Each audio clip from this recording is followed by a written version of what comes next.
So, what happens if you literally refuse to do what the game tells you to do? Like, you never fight, never co op, never heal anyone? Does the game punish you for it? Nope, you just live. You can always choose not to do something in this game, and that's totally fine. I see a lot of you have the similar questions. Can I do this? Can I not do this? The short answer is yes. Don't expect the game to punish or reward you for it either. Many systems have alternatives. Even if you skip one, it doesn't really affect your overall gameplay. If you're crazy about social interactions, great, there is plenty for you. But if you never want to see another player, you can still do everything solo. Quest, co-op missions, there are options for AIs to help you. Even healing, you just pay a doctor NPC some money. You can build a gigantic mansion and never invite even your employees to live there. So, whenever you wonder, can I not do this in the game? The answer is always yes, you can. Of course, some features are connected. For example, some outfits are tied to the companionship system. You can earn points for all kinds of activities that you do with other people.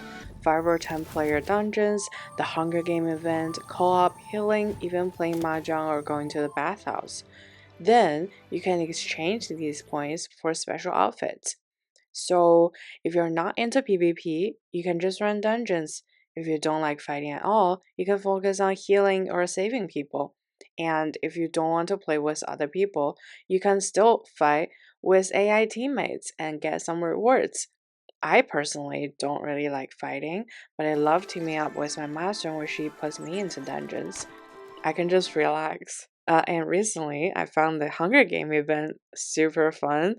It's basically a survival mode when poisonous gas keeps closing in every few minutes, forcing everyone into a smaller zone. If you hide in the water, other players can't hit you. So it's all about timing and positioning. You start with no gear, so you loot while running towards the center, keeping an eye out for ambushes.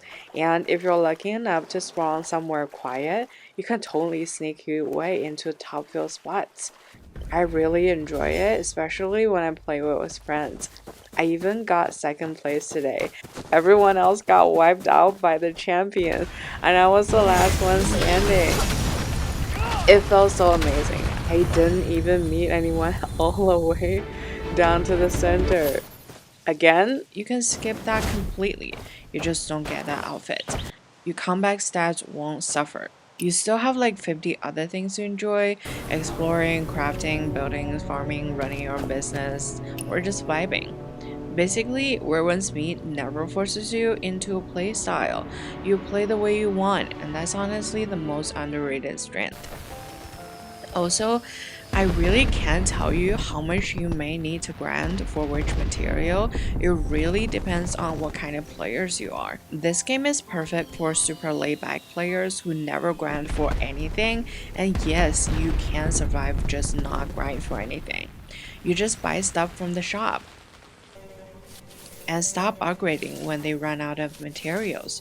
Just don't expect to be number one ranked PvP player on the server. That's kind of a given. But the game even has a no grind store where you can get all kind of materials and weapons, just limited in quantity of course, but no grinding required.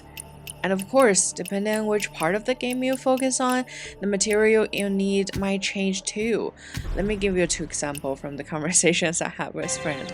So one friend was collecting fire oil for fighting, so if you click that, you can actually add to your combat power when you fight. She invited me along. She asked me how much I had, so I said proudly, "Oh my gosh, I have plenty. I have 700 plus." She was like, "Wow, I haven't heard such a low number in ages." So she weren't kidding. She had about 10k and later grinded for another 2k just to last her through the next week.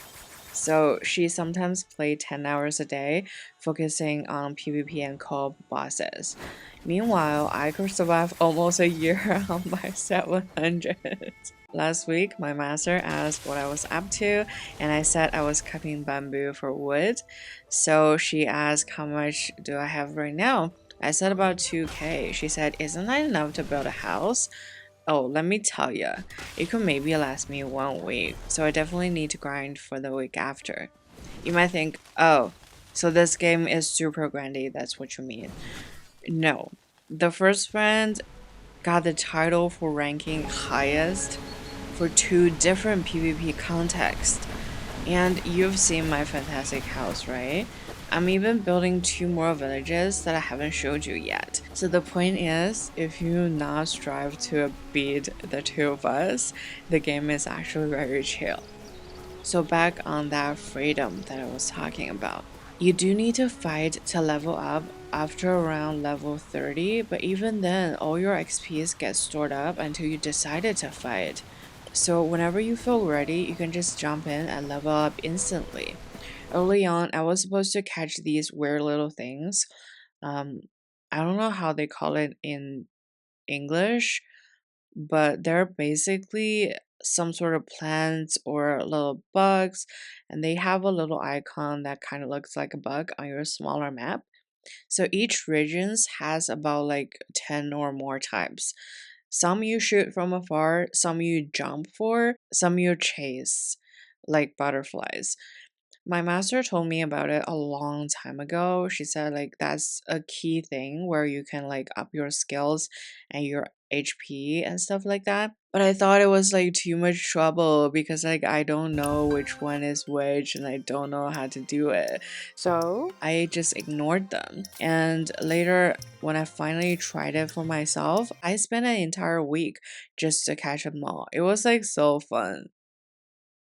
But that did not deter any of my gaming process just because I did not do it. That's kind of the beauty of this game.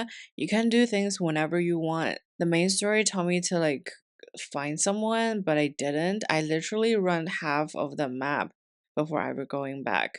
So that was totally fine. Nobody just telling me that I couldn't do it. The game didn't care at all. Later, I realized, oh, I'm missing some upgrade items because I never fight. But then I already knows how to fight, so I did it when I feel like it.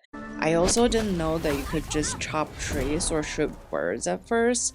I still don't really shoot birds. I mean, maybe some of the martial arts require it to upgrade it, but if you're like, oh, I love birds, I'm not shooting them, that's just okay. You could just switch weapons. Nobody cares what kind of players you are on this game.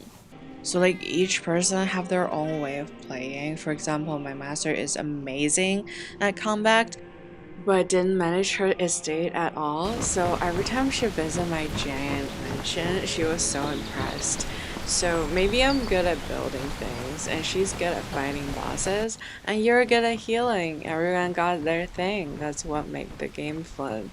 But she's actually moving in next week. She divorced her main wife. That is tragic. Lost her estate. That is even more tragic. And yeah, you can marry multiple people in this game if you're in floral robbery. But please get a prenup before you decide to run Harlem. One moment you're enjoying your Harlem, next moment you can't even afford to wear them. So that's what makes Where Ones Meet so special. You can chill, build, explore, fall in love, or do literally nothing, and the world still moves with you.